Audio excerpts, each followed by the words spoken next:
We're in Psalm 74, and before I begin, I just want to thank the people out in the parking lot who are parking us, who I guess will be working in just pouring sweat. Deacon Steve calls them the vesties. I'm grateful for what they do and so glad that I don't do it. 945-5954. That was my telephone number in Deerfield, Illinois, 58 years ago. I cannot forget it. Everything after that is a complete blur.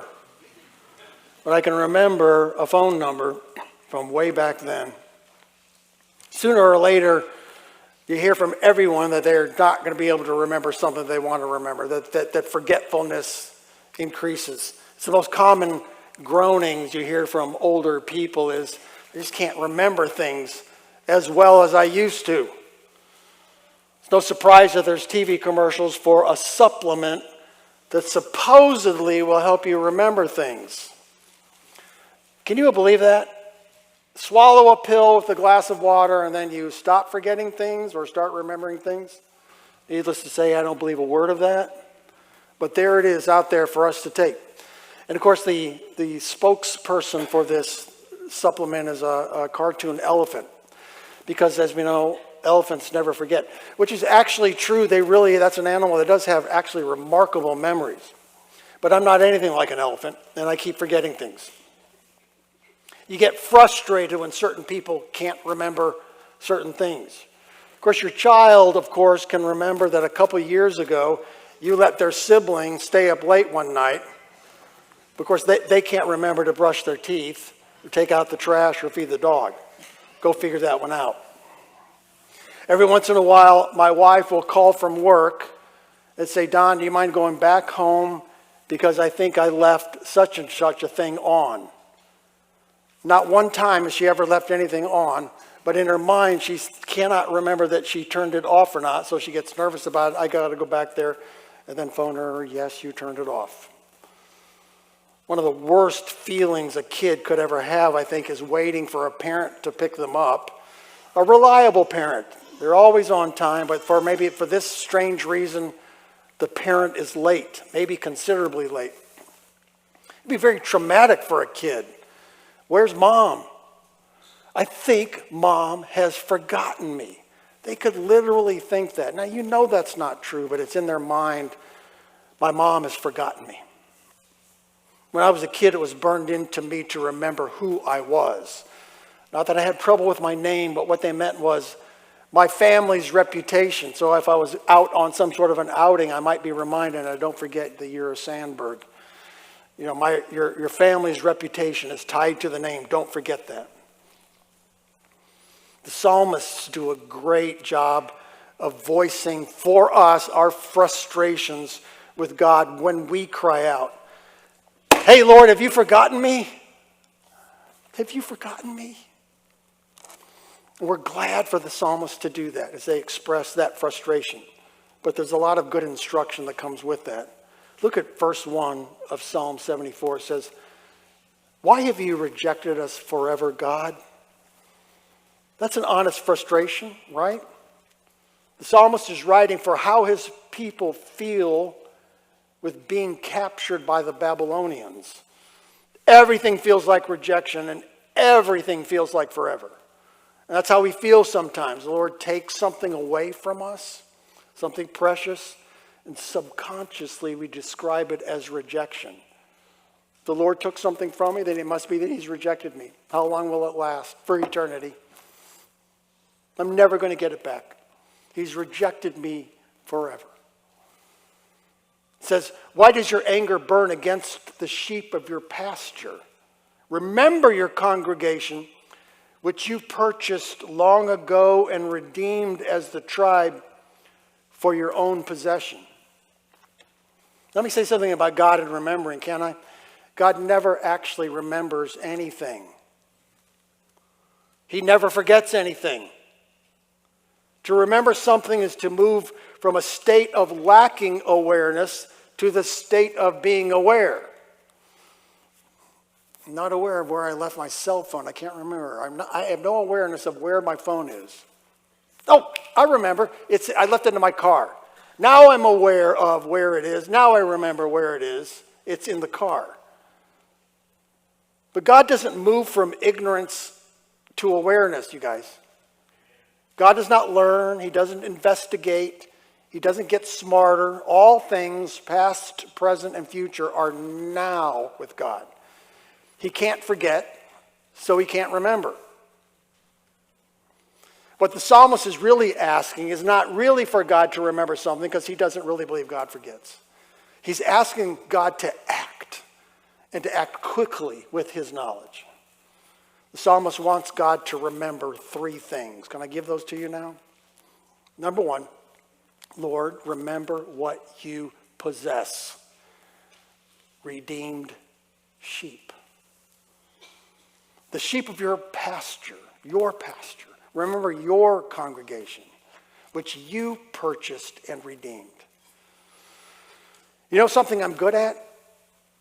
Telling people what to do and think. And then, of course, I forget to tell myself that stuff. Of course, if I'm telling you what to do or think and it's based on the Bible, then I have to be right.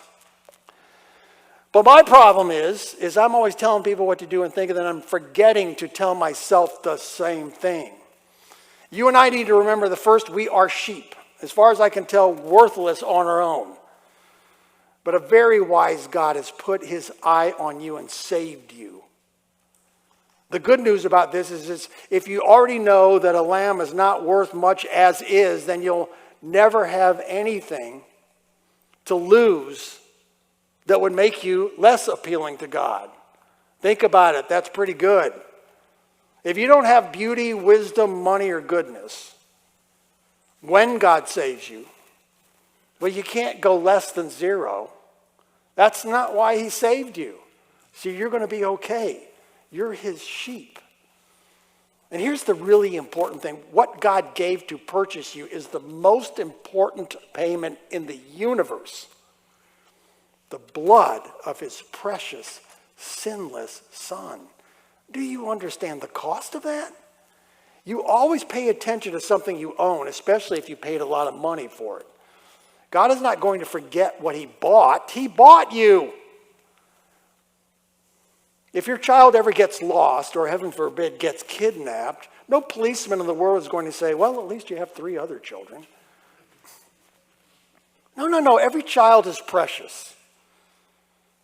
Every child of God is the apple of his eye. You remember Jesus' parable about the 100 sheep? The 99 were safe, but 1 got lost. You're never the 99 sheep. You're always the lost one.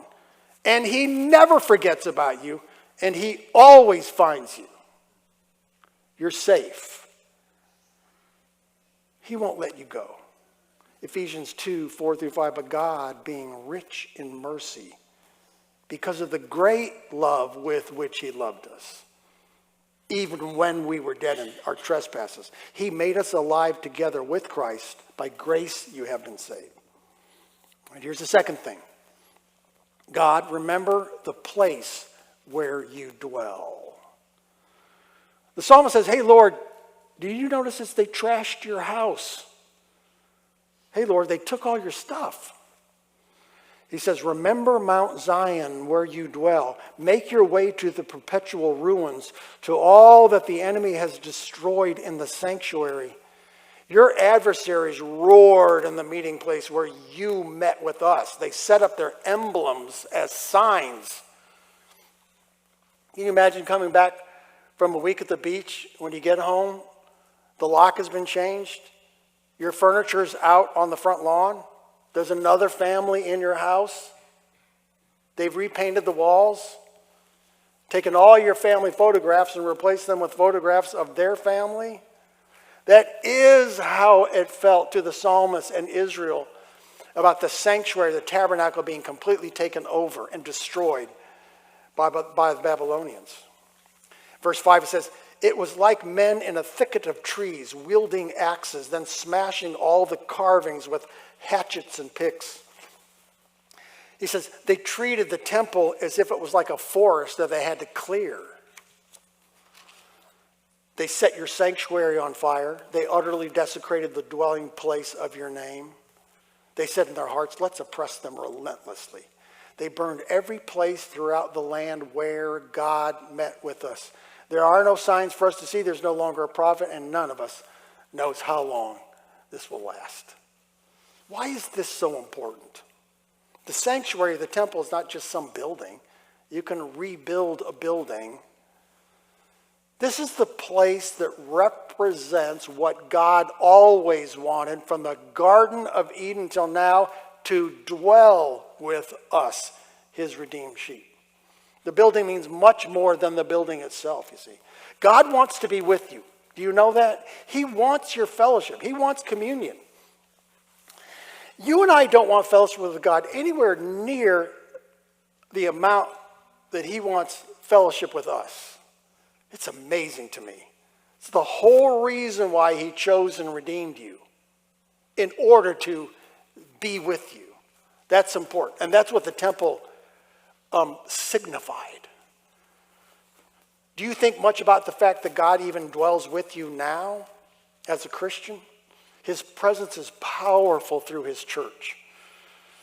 That's why we meet as often as we do and try not to miss any meeting. God's presence is powerful through his written word, so we read and meditate and live as if the Bible is the infallible revelation of God. That's how seriously we take the Bible, because that's how he dwells with us. And God is most powerfully present with us through the Holy Spirit, who indwells every believer, is the helper, the guide, our assurance. And as we were reminded again from the book of Revelation series, what awaits us is a dwelling with God that's face to face, as intimate as it can be. Here's the third thing they want God to remember. Remember the profaning by your enemy. Verse 10 says, God, how long will the enemy mock? Will the foe insult your name forever? Hey, Lord, they've been talking smack about you. This is actually a great move on the psalmist's part, I think. Lord, if you won't act for the good of your redeemed sheep, if you won't, and if you won't act for the good of your dwelling place, then please act because they're profaning your good and holy name. God, you should take this very personally. Mind if I refer to a movie, The Godfather? The Godfather's concierge is trying to calm down the eldest son of the Godfather, Sonny Corleone, who wants to get revenge. And he says, Sonny, this is business. You're making it personal. And Sonny replies, it's not personal. It's only business. But we want to tell God, hey, God, it's not business. Take it personally. If people are saying things about you, then do something. It says, verse 11, why do you hold back your hand, Lord? Stretch out your hand and destroy them. In other words, Lord, why are you standing with your hands in your pocket? Or why are you bringing a knife to a gunfight? Mind if I bring another movie illustration? That first Indiana Jones movie, after all kinds of chases, he's finding himself, Indiana Jones is in the middle of some kind of like town square, and some ninja in some black outfit comes at him with his sword, and he's wielding the sword around like that in some sort of fancy way. And then Indiana Jones takes out his revolver and shoots him. As you know, you're not supposed to bring a knife to a gunfight. And yet sometimes it seems like God has brought a knife to a gunfight. And we want to say, Lord, this is a gunfight. Get out your guns and fire away and do something, Lord. Verse 18, remember this, the enemy has mocked the Lord, and a foolish people has insulted your name. And then he says again in verse 22, remember the insults that fools bring against you all day long. Don't forget the clamor of your adversaries, the tumult of your opponents that goes up constantly. The reputation of the Lord. But now I'm thinking about something different. Are you concerned about God's reputation, the honor of his name? Are you concerned? That really needs to be a higher priority of believers, I think. We need to be greatly concerned over the reputation of God. How is God viewed in this world? Where is he denied? Where is he ignored? And who's responsible for the reputation and glory of God? How do you answer that question?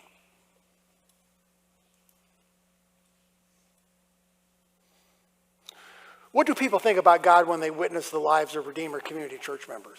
No, really, what do they think?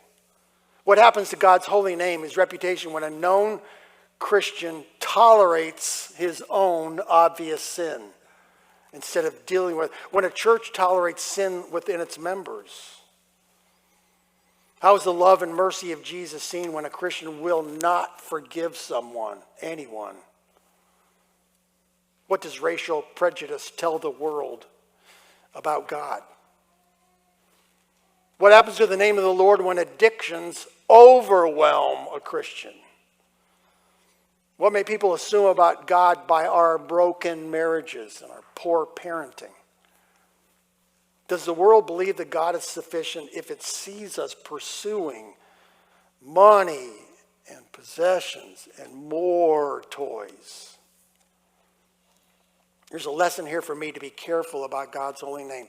Do I unintentionally profane his name, his holiness, his reputation by the way I live my life? We're supposed to pray, "Our Father who is in heaven, hallowed be your name." Is it? Do I? What lessons can be learned from these appeal to God to remember something, okay? Lord, I want you to remember these three things. Well, you notice that unlike so many Psalms, this one does not directly cry out to God for help to the psalmist or his people as much as he cries to God to remember who he is. That's really what it ends up being. God, don't forget who you are and please act. But wait a minute. While we complain to God that he ought to remember some things, I see in Psalm 74 some things that we ought to remember. The tables have turned, and they ought to. 4 things in the remainder of this psalm have ministered to me, and they reminded me that I need to continually improve my memory. Because God doesn't have a memory problem, but we do. Here are 4 things the church always needs to remember. Ready? Verse 12. God, my King, is from ancient times performing saving acts on the earth. Firstly, always remember the King of Kings. Don't forget who the boss is. God's the original king, and he has not been dethroned. You guys, every atom, every animal, every plant, every human, every angelic being is just a servant of God with no ultimate power. All powers are under his control, including those powers that oppressed you last week and will again this week. When I was a boy living in Chicago, my family went to a theater that produced a puppet show, marionettes in particular. We found our seats, and then on the big stage, which was a much smaller stage that opened up, and these little puppets with strings attached performed some sort of act and story, and we found it delightful. And I concentrated so hard on that little stage that those little puppets almost started to become real. I forgot that they were just puppets. At the end of the show, we all clapped, of course, and then the curtains right up above that little stage opened up, and the puppeteers who had always been there appeared, and they seemed like gigantic people to me. I'd gotten so used to little figures down there and these huge human beings who were holding the strings reminded me that all of that was just under the control of somebody else. God is in control of everything.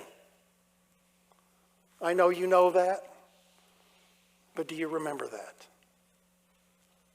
Now, verse 13, you divided the sea with your strength. You smashed the heads of the sea monsters in the water. You crushed the heads of Leviathan.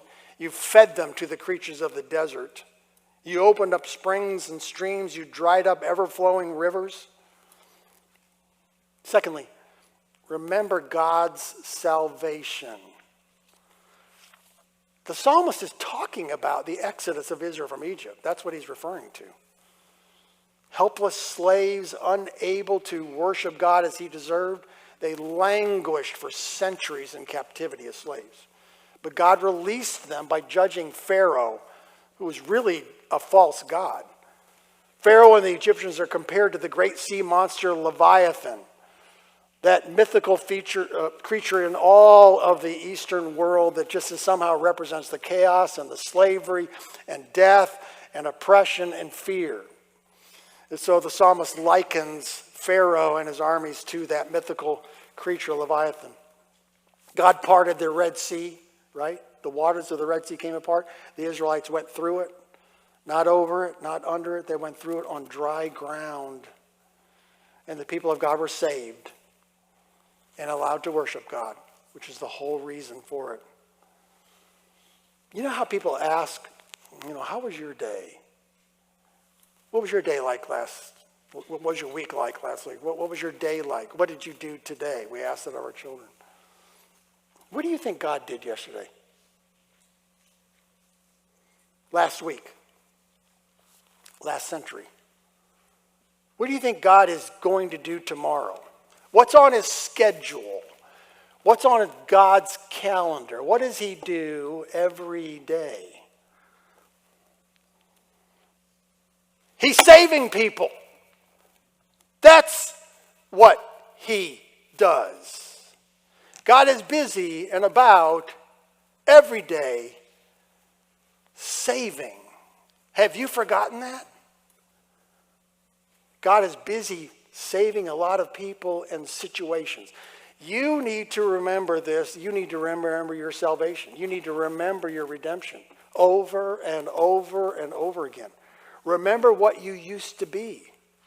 In other words, remember your own exodus as a slave to sin and fear and death, and how you now belong to another king who is the King of Kings.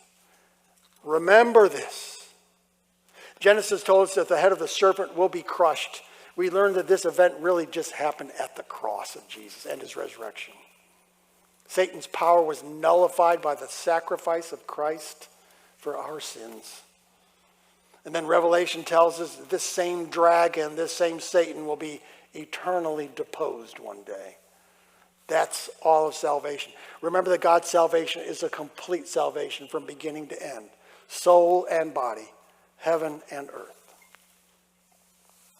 There's a third thing we need to remember, which may be catching you as a bit of a surprise.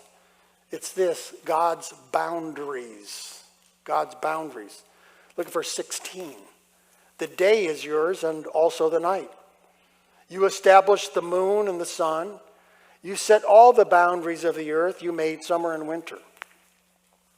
So Psalm 74 reminds us of a little basic astronomy. Day, I give you 12 hours, no more nor less. Same for you, night. Sun, keep your distance of about 93 million miles away. Do your job. Stay there. Moon, 240,000 miles away. You do your job. Stay there. Nobody gets out of line. Oceans, you go this far and no further.